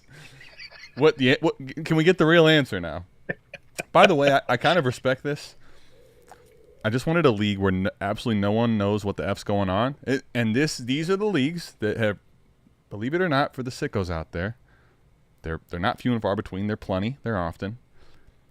And this is what the warp tool is for, all right? Yeah. It's okay, Trenton. We accept apologies here. And it's okay. It's all right. The night goes on. It's absolutely Michael. I don't want to pay for the YouTube premium twice. F that. Respect. 12 team. Also respect. Can we get the answer? I mean, we just gave you a super chat worthy response to this whole thing. 12 team, start 10, Mike. Superflex, half point PPR, or it's a half PPR. No tight end premium, best ball. Would you trade a 26 first, second, and Trevor Etienne for Jonathan Taylor? No. Allen, Mays, Stafford, Monty, Amon-Ra. I mean, when I look at what you're giving me, Ethan, running back looks like a big need. But in best ball, this feels like a pretty decent overpay. Like, massive. A first for JT, I'd probably be willing to sign up. A second, I'm probably leaning We're borderline. We're borderline. Like, I'm probably leaning no, but maybe the perfect circumstance, I might be able to. Mike, here's the thing. Trevor Etienne is the additional piece. I'm probably out. Not so much the ETN thing, okay? But yes, it's just an extra piece in best ball that I kind of like. So, but here's the thing. Here's the problem, right? If you want to talk normal league and you say, hey, a first and a second for Jonathan Taylor, we're borderline yes or no. Like, sure. Yeah, I get you. In best ball, I'm out, though. The problem I have in best ball is because I look at that first and I look at that second as two completely individual separate things. And I'm talking best ball where I want maximum amount of depth. Right. So if I look at it as what running back can I buy for a first and what running back can I buy for a second? And I'm going to tell you those two running backs in best ball that I can acquire for that equals way more than one Jonathan Taylor. Because I would for the record, I would rather have, call it James Cook or even Chuba Hubbard, one of those two names, and Tony Pollard, let's say, than I would JT, right? Yes. Or James Conner inserted for Tony Pollard. Somewhere in there, even DeAndre Swift. Those type of players, right, are attainable for a second, and for a generic first, you're typically able to get a James Cook. You're able to let's get Chuba. Real gross. Where you're talking like this is an overpay for this guy with the first, and this is an overpay with this guy with the second. And I'm still telling Kenneth you in Walker? best ball, well, no, I don't think Kenneth Walker for a first is an overpay. But let's say Alvin Kamara for a first, okay, on a contender. Overpay, right? That's an overpay. I mean, geez, Mike. Someone's cleaning up on the trade show, but okay. And the second, Aaron Jones. Lord. No, I mean, Aaron Jones Kamara for a second, and Aaron actually, Jones are one Jonathan Taylor. The Kamara piece is definitely an overpay. Aaron Jones for a second, I feel like, is probably what market says. Like, if you got him for a third, but that overall, Mike, is a good example of you're probably overpaying, but I still would prefer to have Kamara and Aaron Jones than Jonathan Taylor. And here's the overarching reasons why, right? To me, Jonathan Taylor he's not value insulated, Mike. If I was getting a player that's a little more value insulated, I'd probably be okay here but if Taylor gets an injury and he's only one consolidated piece now, you're strapped. Yeah. You're strapped. I wouldn't do this. I think you hamstring yourself here. You're going to be hamstrung way too much, in my opinion, based on when you want to move him. Yeah, don't do it, Ethan. Break each that first and second up into their own individual pieces in best ball, and you're going to be much better off. And to be honest, Mike, and I don't think this gets done, and this is why you're probably asking the question for JT, right? But, like, if you can get to the next tier, like if I could get to quads or to, obviously like Gibbs and those guys, okay, yeah, I would do that. In best ball, like, I'm willing to consolidate. It's just going to be needing to be a lot more in my favor if I'm consolidating, right? This kind of question is the exact reason that I make what I get ripped apart for type trades and post them to Twitter. Yeah. and I post them on there, and people go, "Oh my god, I can't believe you give away." And Jonathan Taylor was actually one of these guys a couple years ago that I did this for. Break one asset into 3 or 4 pieces, and yet it's like miraculous. In best ball leagues, I always come out ahead every single time. Like that is how you become a contender in best ball is with depth. More shots every single week at dudes being in your lineup, and people just can't keep up with depth. Like they just can't. Now, if you're talking teams that have equal depth, like Adam and I have been fighting in a lot of best ball leagues over the years, Right. and if Adam and I both roster construct correctly, and we both have tons of depth and tons of options weekly, but Adam has a few more studs because he's paid up for a few more studs, Adam's team's going to win. It's going to beat me out. Yeah. But Adam can also tell you on the teams where he has nothing but studs and no depth, and I have a bunch of, like, Matthew Stafford types, James Connors and Tony Pollard. Richardson's, you look at my starting lineup and you go, like, this doesn't compete with my starting lineup.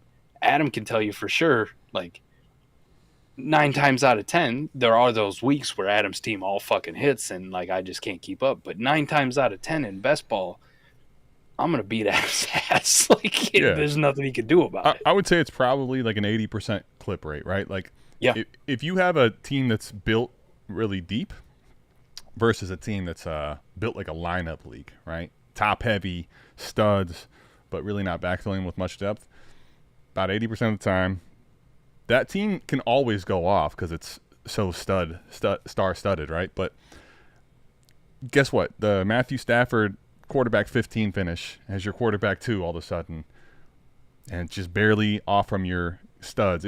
The depth ends up winning out. Now, to your point, there's always a scenario where if you have a deep team and a great team up top, it's different. But the question here with E-Will, would you change your mind if this is like 1/3 of the way into the season with more info on competition and how JT is doing? Not quite a third.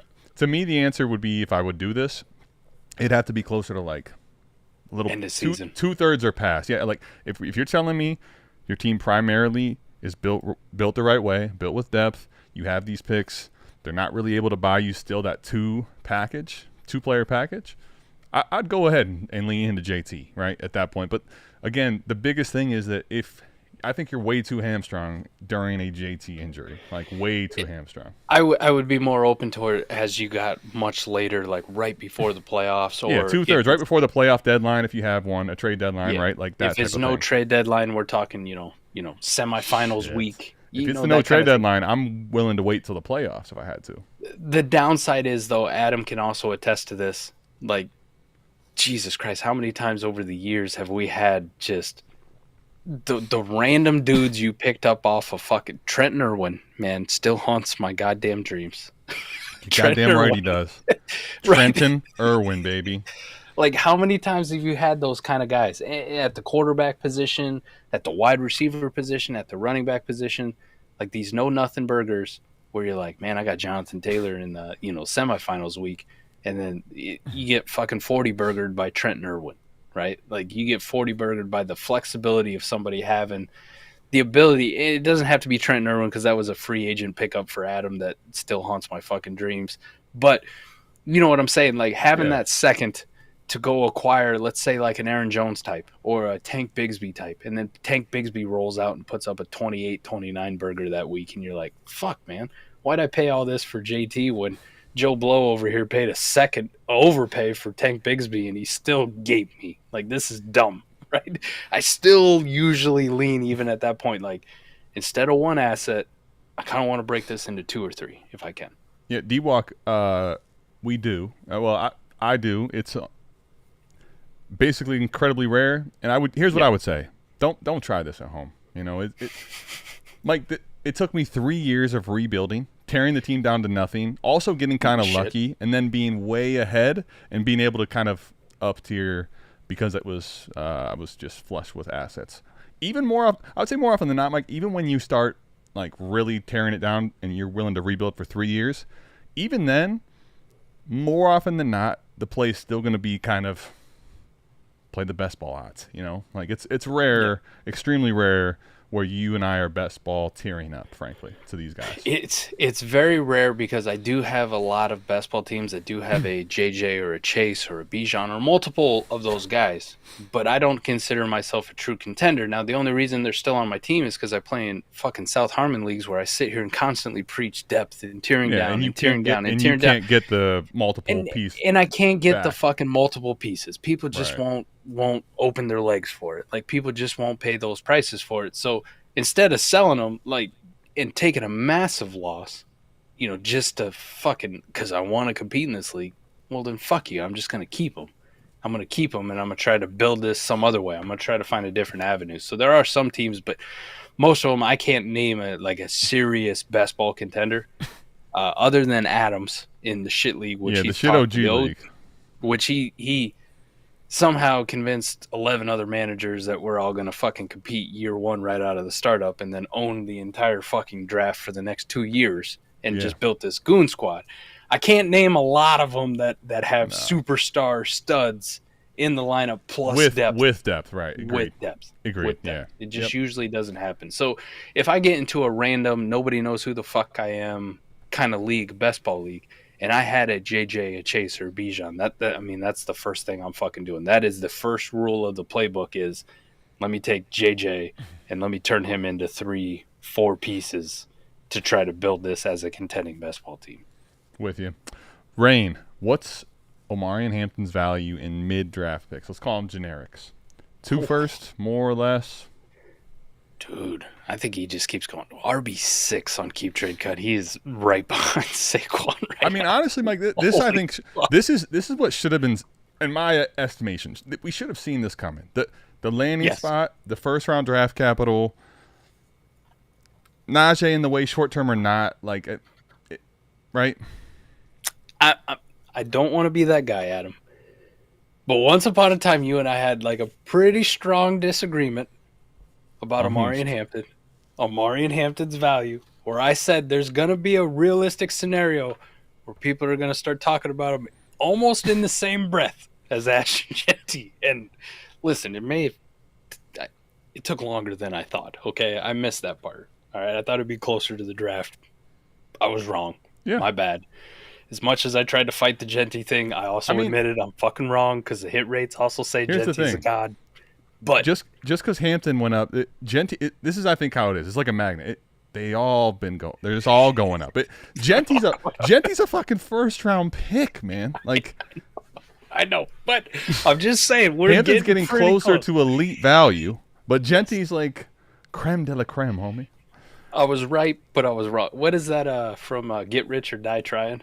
Terrence Howard's character in there, who's like the manager. Yeah. Where he was like, if I'm right, I'm right.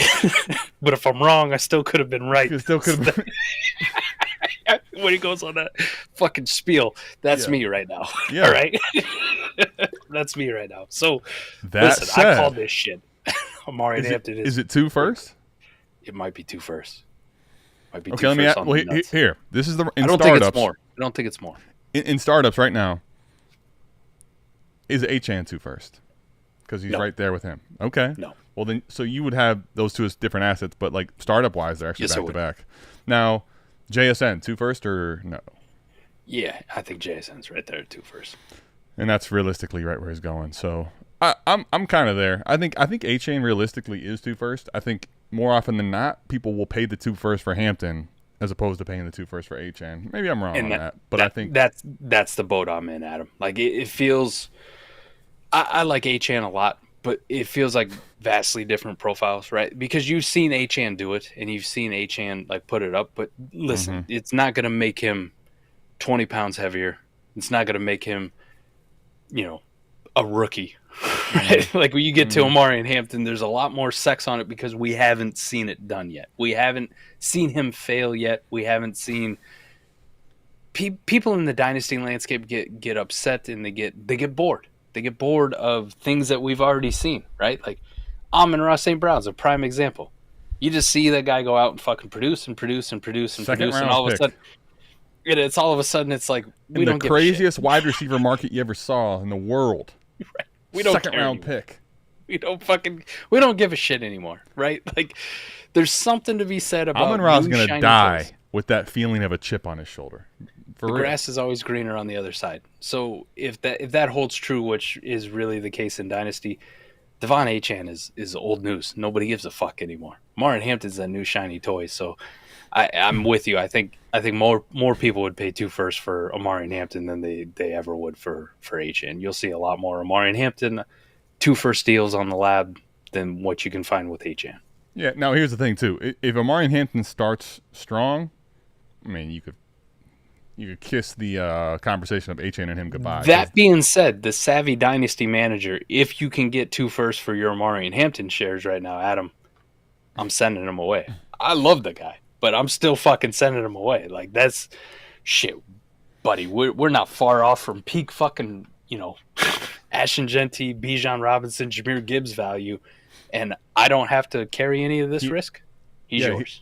I'm going to give you the caveat, right? The caveat for me, this is going to come down to knowing your league and kind of what league markets are set. Like, if I know in a league I'm in, I've seen, the Saquons, the Genty. Like, if those type of players realistically go in the range of 3 first or like, that roughly in players, all right, I'm going to see this thing through because I know there's way more meat left on the bone, right?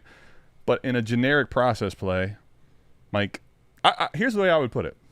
Garrett Wilson to me is worth 2 first, but also even on my contenders, more often than not, I'd let him ride for 2 first, right? It's kind of in that point of I'm getting liquidity and I'm getting almost peak player value. I'm going to kind of de-risk myself and get some liquidity and buy into other assets later. So that's what I would be doing as well. So he's worth 2 first probably. I would say he's realistically probably a little bit less, but I wouldn't sell him for less personally. No. First and a second and a third. Yeah. Get the fuck out of my inbox. Yep. All right. Rain, so follows this up with a start 11, 12 team, tight end premium. What part of my team needs improvements? Nix, Penix, Darnold. I would say, yeah. I mean, it's depending on the rest of the team, it could be fine. Genty, Hampton, Najee, Kamara, Javonte and Blue, Tracy, etc. Chase, Neighbors, London, Judy. I mean, yeah, based on this team, quarterback 2 would be the place, or potentially quarterback 1. I mean, if you get an elite one, sure, like that would be great. Yeah.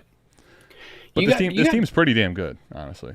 It's pretty damn good. I would say this. I think with a start 11, I want more depth at receiver also. Yes. Yeah, I don't know what else he has on his bench. He listed out 4.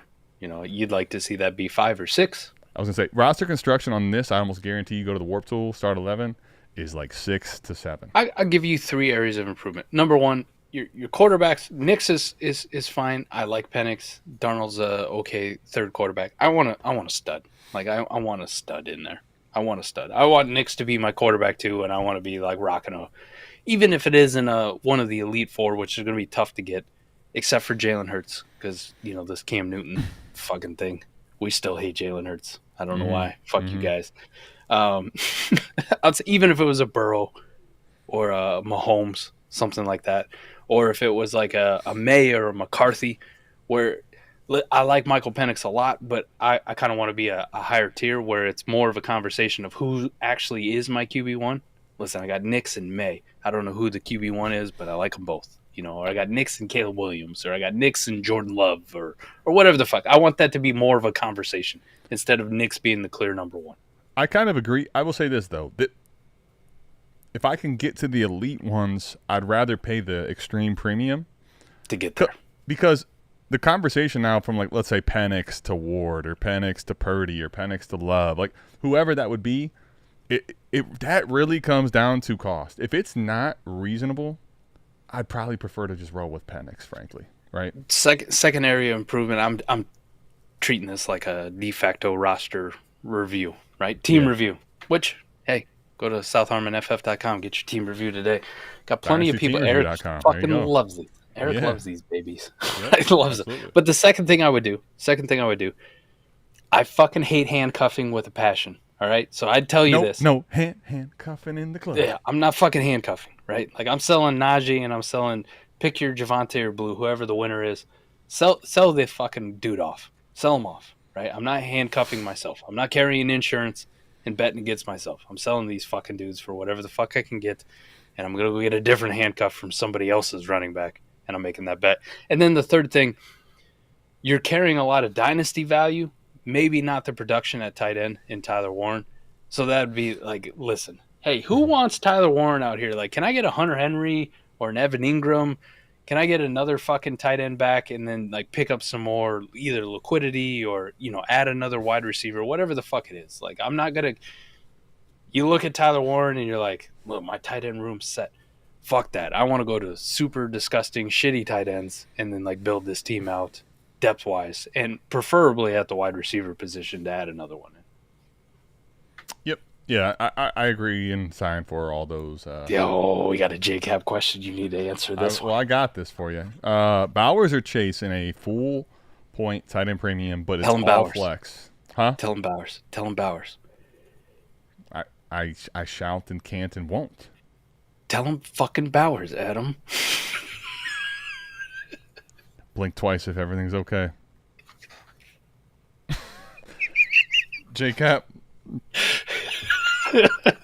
Tell him Bowers. JCap, even if there was a fire, it wouldn't be Brock Bowers, damn it. There's not a world in... I mean, it's close enough. You were my guy. I am. But JCap, I can't do that to you. Don't you dare do that. But you do it to me? This is bullshit. I don't know I don't know the scenario. Here's what I know. This is AMA. What I won't do, Mike, what I can't do is start lying to people. Oh, perfect. He took it. Look, fuck yeah. Who gives a shit? You tell him whatever you want now. Too late. JCap, you see, Mike's Mike, making the whole time the trade was done, you wanted it's Chase. Don't go chasing waterfalls with this Brock Bowers nonsense. Oh, this is great. Mike, here's the thing. We actually have a league. Speaking of variance, Mike won in best ball as the 3 seed because Mike hates the 3 seed more than anything in the world. I was the 1 seed, lost 1 game and fucking lost in the semis. All right, but Mike, it's an all flex league, which Alan bailed on us. K-Box in it still. Let me pull it up here. I think it's called Warm Best Balls, which Warm Best Balls warms my heart. Mike, I drafted him for the record last year. We drafted picks, and then we did the rookie picks after, right, in the startup. I got him at the 108, and it's an all-flex with a full tight end premium. Like, I'm not, at that point, yes, I'll take Brock Bowers, but the conversation of these two is still, to me personally, not truly close, Chase. Yeah, let's go. I wouldn't have sent the You guys fucking made deal that if straight up? Straight up. Listen, I haven't been on the trade show in a while. Like, I've been feeling the pressure. Yeah, what's the Warp Tool say about this? Dynasty Best Balls, Adam.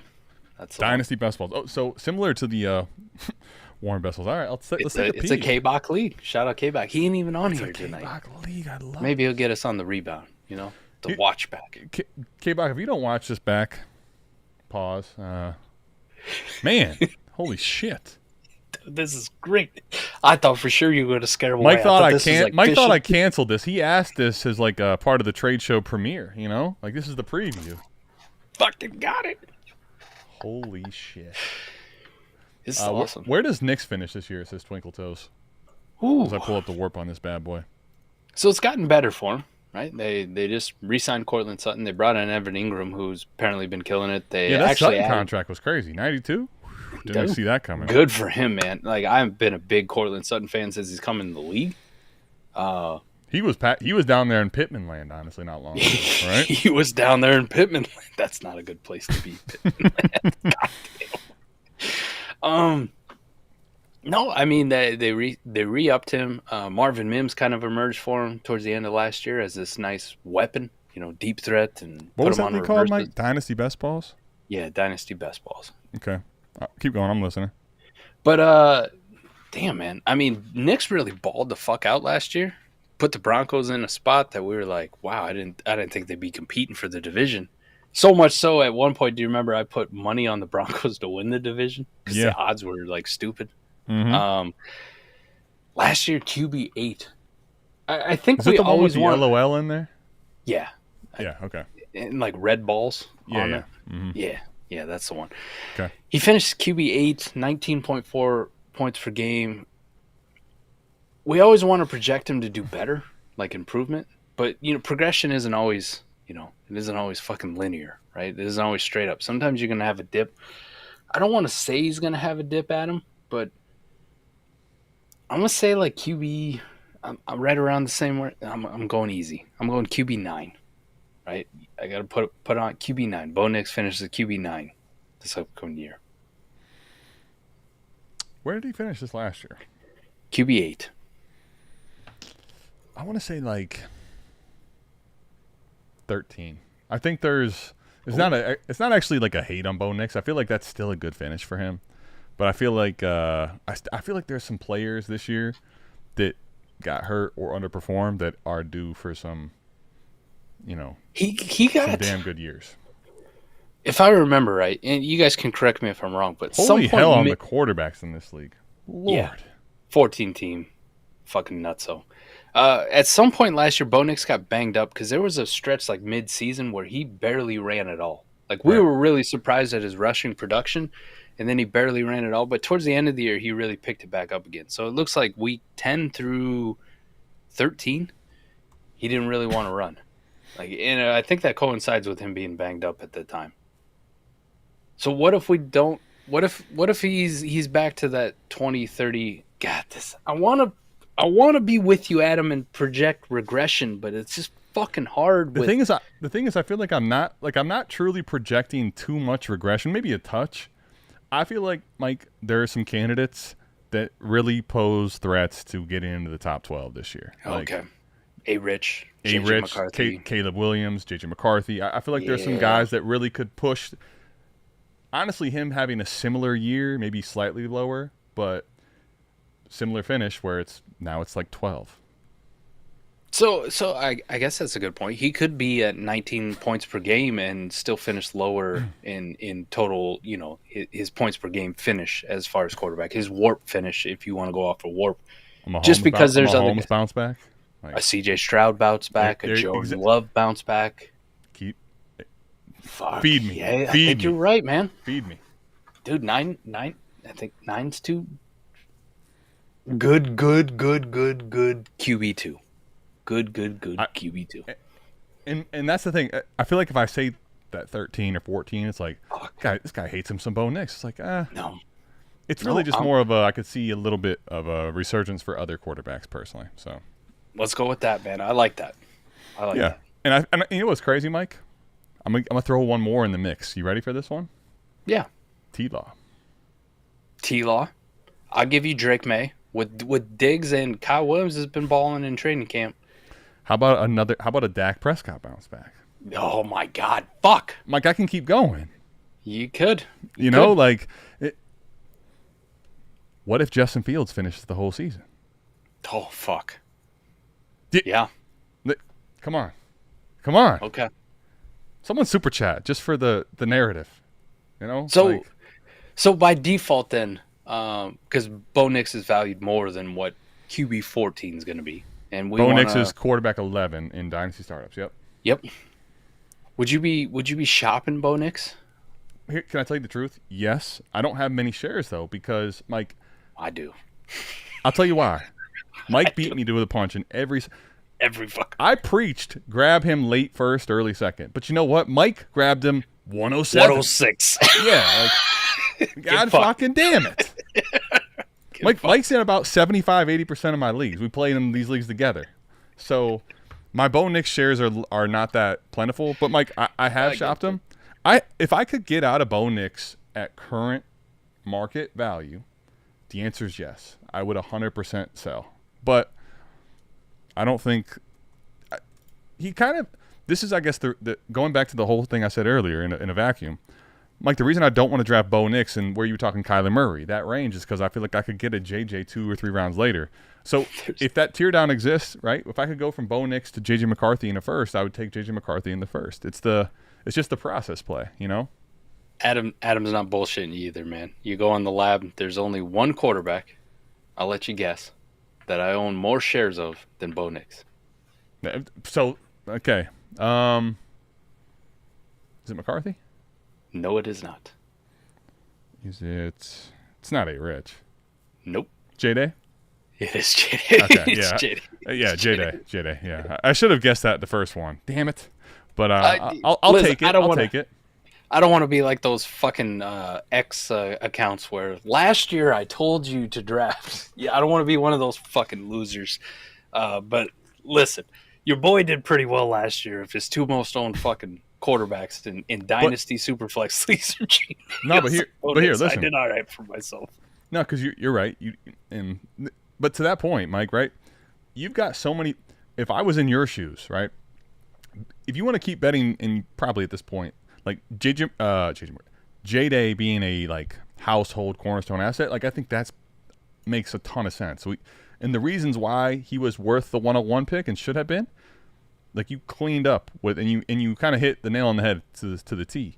Like Bo Nix though, here's the conversation for me with that player. And if I'm in your shoes, what do I think his realistic dynasty ceiling is?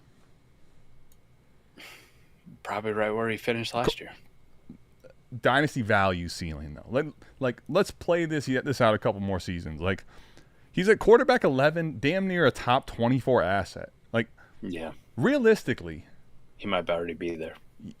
He very well could have hit it just now and not ever come back. But like even if he smacked, what is he going past asset 18? Like probably odds are not very strong of that happening. So it's tough. It's tough. If you drafted him where you did, let's even say early at the 106, but anywhere from the 106 to the 201, Mike, the move is to get off the elevator at damn near the top floor. Yeah. Maybe you're not at the penthouse, but you're at floor 25, right?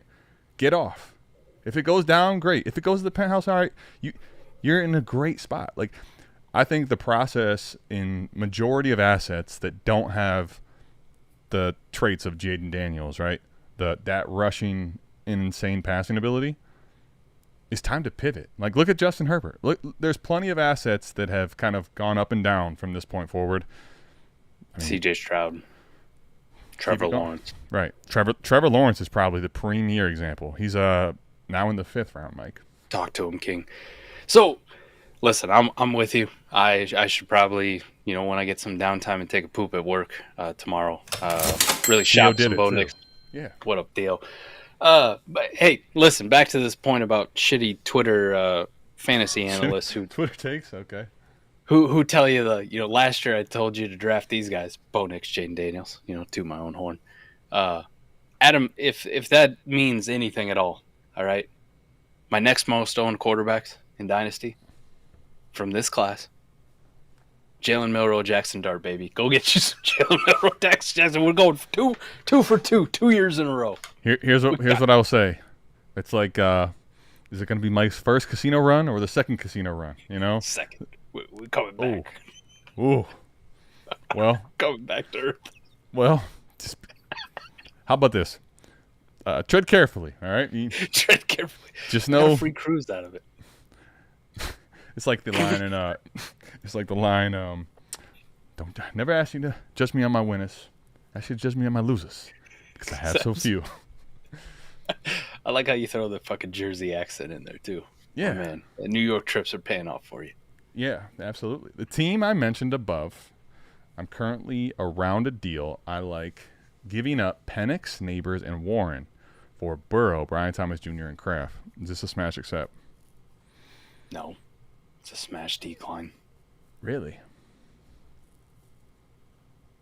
Yeah. Interesting. Yeah. I love Neighbors, but I'm trying to figure this one out. Yeah. You don't like Burrow? You don't like Burrow, the Penix to Burrow move? I don't. Not as much as... All right, so Neighbors to BTJ, which is going to sound apropos. Is that the... I don't... Fuck, who cares? Riesland's hitting. Yeah. I don't like that as much as going from Penix to Burrow. You know what I mean? I don't. Okay, so you'd rather have Neighbors... You'd rather go from BTJ to Neighbors than you would from Burrow to Penix. I see. There it goes. Damn. Everyone wants to take the Joe Burrow thing and just juxtapose it that it's going to be the exact same. One, it did say that their defense, I don't know if their defense is better or worse. It was pretty shitty last year. Joe Burrow carried that fucking team. It was awesome.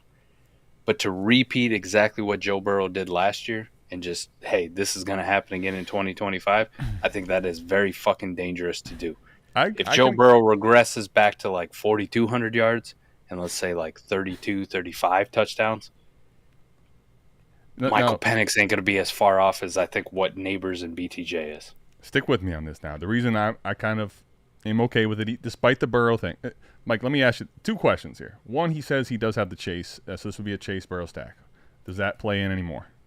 That is a little bit better. Makes it a little more intriguing. I honestly, just with that, I'd probably move. But here's my biggest thing. Mike, if I get to Burrow, like if I'm at Penix, I think in 95% of leagues or more, I don't actually have an asset that gets me to having a really extreme conversation of Allen, J-Day, Lamar, Hurts. I think with Burrow, there's a chance you could go from Burrow to Hurts in a second. I think so. So the reason I'm taking this is like I think Burrow now, to me, is like almost I don't put him right on the trade block. I don't want to be egregious with it, but I'm kind of like now immediately seeing if I can take my Burrow profit and kind of toy with it. Because I love Neighbors, Mike. I love Neighbors. But if you told me that I could go from, let's say, Burrow and I could add cheaply to get to J-Day or Lamar, fuck, dude. You destroyed this. And let me just say, though, the Warren Kraft thing I give zero shits about. I'm not a big Tyler Warren fan, you are ceding a lot of dynasty value there, though, potentially. I am a big Tucker Kraft fan, but all these people projecting Tucker Kraft in the top 5, listen, fucking Packers are assholes as far as target share and snap shares go. Like, listen, until I actually fucking see it with Jaden Reed or Matthew Golden or Tucker Kraft, like, I'm not going to believe this shit because they just fucking refuse to put their best players in a position to just force feed them. So, with you. Either way, the shit's a wash. You're giving up dynasty value with the Warren Kraft thing, like Adam said. I think you might have changed my mind. You might have changed my mind if your play is, listen, once I get Joe Burrow, I'm hitting up the Jalen Hurts owner and being like, what do we got to do here? Yep. Because if that's you the change first place I'm going, because it could be cheaper. It could be if you cheaper. If you change this to fucking Jalen Hurts, Brian Thomas Jr., and Tucker Kraft, it is 1,000% a smash accept. Yes, right. If they're even in the same fucking breath. If I got to add a second to my Joe Burrow to get Jalen Hurts, I'm doing it. No questions asked. Yeah, and I mean, I think you probably can get one of those done, frankly. But even if you couldn't, like the stack with Chase and Burrow is also one of those like weekly. Holy hell, we just went for 90, buddy. Rain just said, I think I could move Burrow easily for it. Fuck, do it then, man. Do it. See, Mike, sometimes you got to play the market. You got to play the damn market. Play the market. You know? Mike, you get a big huge league. Mike, here's the thing, right? You get a trade like this go down, bro. You just woke up every manager in your league, and you know what they want to do? Make a fucking big boy deal. Let's fucking have one more. Here, Jalen Hurts. Oh, man, I've been kind of itching to get off this Jalen Hurts. This guy's gonna let me get Burrow. Like Fizz said, let's make a deal today. Let's make a trade today. I love that. And let's get the fuck out of here. I was about to say that was gonna be that's a walk off. We're having fun, Mike. We were having a good time. It was real. It was fun, but it wasn't real fun. By the way, Mike, I'll tell you what. Next Wednesday, you'll be here. And I expect you at least here, even for a little bit, because we got the Casting Couch AMA. This could be the first time I sat on that casting couch. The first time I sat on that casting couch, and it hasn't tilted to one side. Well, I was going to say we could see if it still tilts or not. If it's the couch or if it's the McNutt, like. Did you ever see the movie Down Periscope? Yeah. Late 90s? Gosh, that's I had to think about it. Yeah, I did. I can't tell you the last time when I saw it. It was a minute ago. Oh God, I love that movie so much. There's so many good lines from it, but you got that guy who gets all the electricity, the electrician through him. He like grabs the wires and shit, and he gets all the electricity through him. But anyways, there's that fucking scene, right, talking about the casting couch being tilted, where they bottom out and like the ship like turns over on its side, the submarine turns over on its side, and he's like walking through, and he's like, "I'm gonna go check and see if any other rooms are still tilted." It's gonna be me. We're gonna check to see if that casting couch is still tilted. Let's do it, buddy. God, I love it, man. Fuck. You know what? We might have to watch it in person. And by the way, Schumer will be here also next Wednesday. So Wednesday AMA. That man ordered a fucking case of Devil's Forge. Devil's Forge. You know, he asked for I had to break his heart contributions. today. I had to break his heart where I was like, I'm not drinking it. Listen, Koopa, wine. Let's go, buddy. Teach me the ways. Adam, your collection, Chateau Day, ATM. I'll have to dust it. You know, get him dusted off and get him ready to go for the big guy. He's coming. You know? Mike's coming to town. McNutt is coming to town. The casting couch in front of your eyes, whether you're ready or not. Me and your wife are just going to chill and drink wine. We're going to have a good old time. You come to my house. You get my wife's name right. We love you. I'll be there soon.